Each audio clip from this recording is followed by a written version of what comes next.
Think of it, a modestly successful comedian.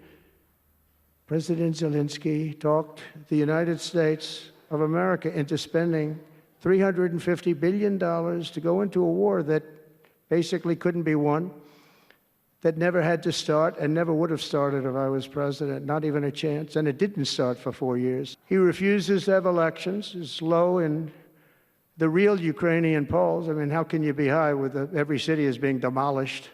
It's hard to be high. Somebody said, oh no, his polls are good, give me a break. Every city is being demolished. They look like a demolition site, every single one of them.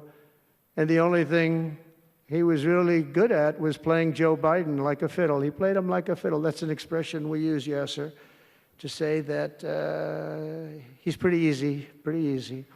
Something I'll admit that only Trump is going to be able to do in the Trump administration. We're going to be able to do it. I think Putin even admitted that. Biden never tried.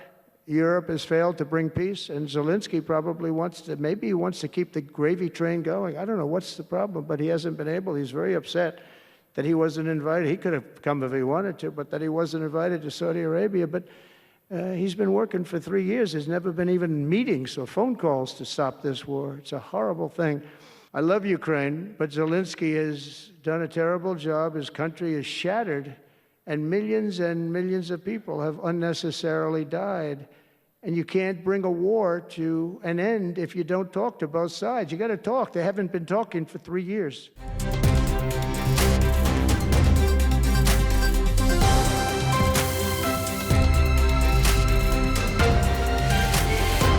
Mr. President, you talked about having common ground with Keir Starmer, but there are things you disagree on as well. You described Zelensky as a dictator. He describes President Putin as a dictator. Do you see that as a problem? The relationship between President Zelensky and President Putin is not a good one. You've noticed, right? It's not a good one. It's not a good relationship. And we're going to have to try and work something out. Sometimes that happens.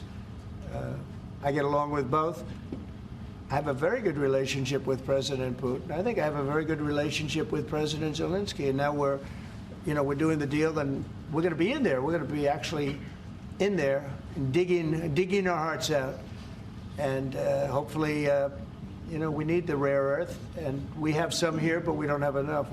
Our economy is very strong, and we need a lot of things that in some cases we don't have here.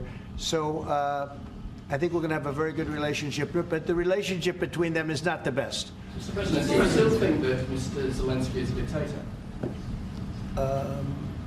Did I say that? I can't believe I said that. Next question.